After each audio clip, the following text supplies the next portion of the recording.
You know, in pretty much every server room out there, there's this hidden liability that's just growing.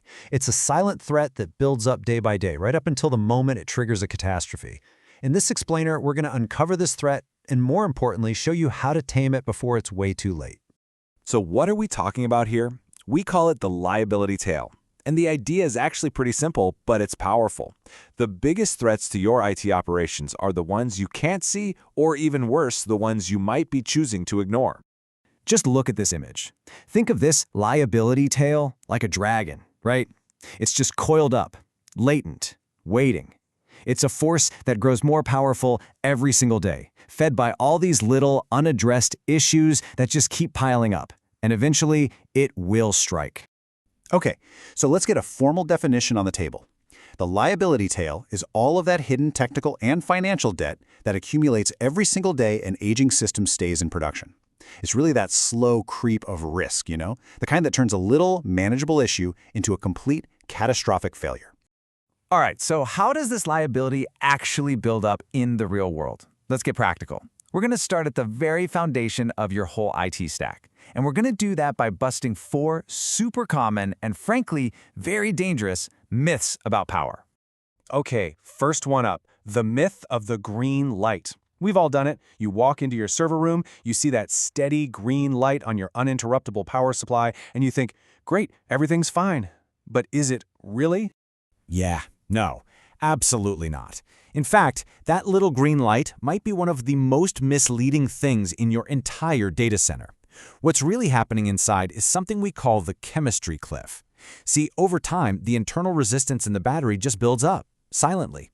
And the moment that UPS is actually needed, the second it's put under a real load, it just fails, instantly. And here's the thing. Here's the hard number that almost everyone forgets. A standard lead-acid battery has a chemical expiration date.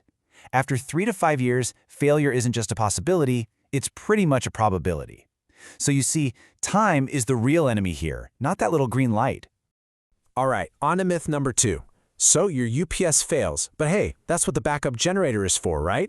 It'll just fire up, take over, no problem. Simple as that. Well, you've probably guessed it, wrong again. A generator is a mechanical engine, and when it starts up, there's this massive frequency fluctuation, a thump, that today's sensitive power supplies just can't handle.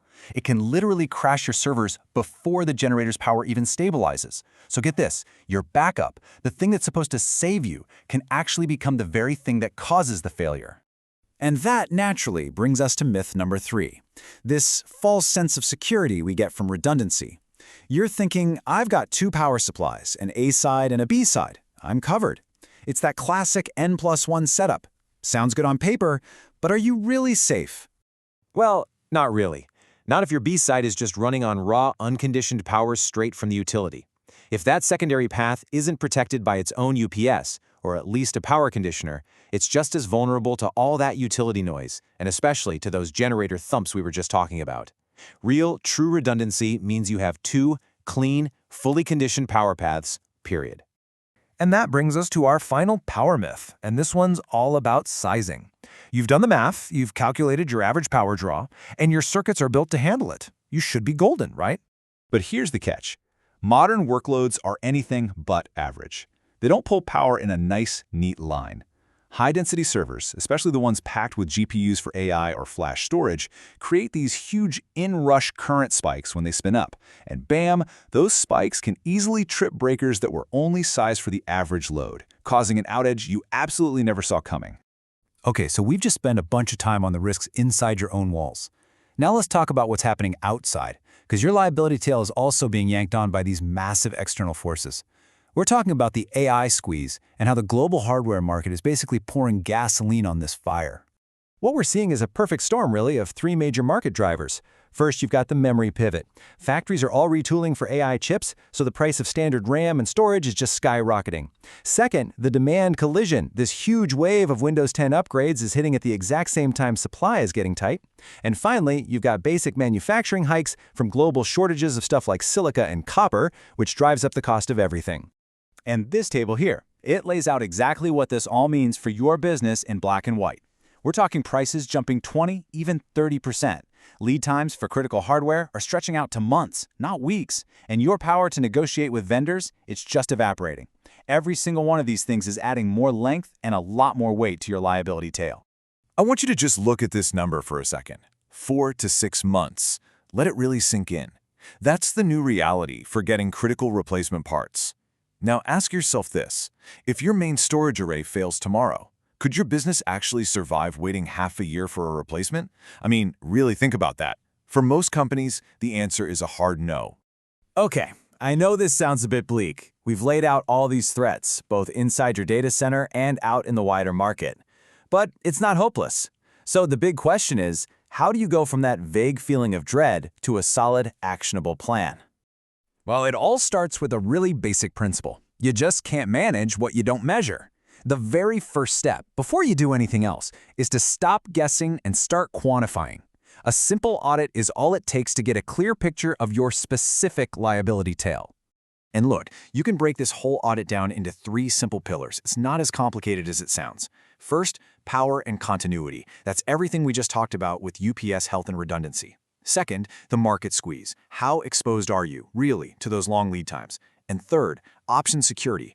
Are you running any hardware that's past its end of life, EOL, which leaves you wide open to all sorts of vulnerabilities? So once you go through that checklist, you can pretty easily generate a risk score for yourself. If you've got 2 or fewer risks, you're in the optimized zone. You're in great shape. Your infrastructure is actually a strategic asset. 3 to 5 risks? That puts you in the warning zone. And 6 or more? Well, now you're in the critical zone. And that means your infrastructure isn't just a risk, it's a massive financial and legal liability waiting to happen. And that brings us to the final piece of the puzzle here. And honestly, it's the most important part.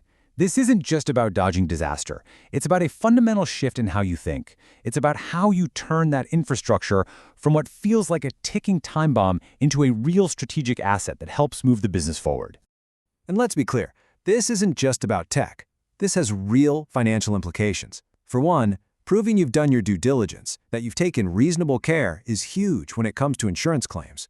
Proper power management also maximizes the life of your hardware. And maybe most important of all, it makes sure your big, expensive disaster recovery plan doesn't get totally torpedoed by a cheap 5-year-old battery.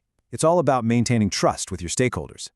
So, at the end of the day, it really all boils down to this one question. Your infrastructure is one of the most critical assets your organization has. The choice is really yours. Are you going to proactively manage it? Or are you going to let its hidden liability manage you?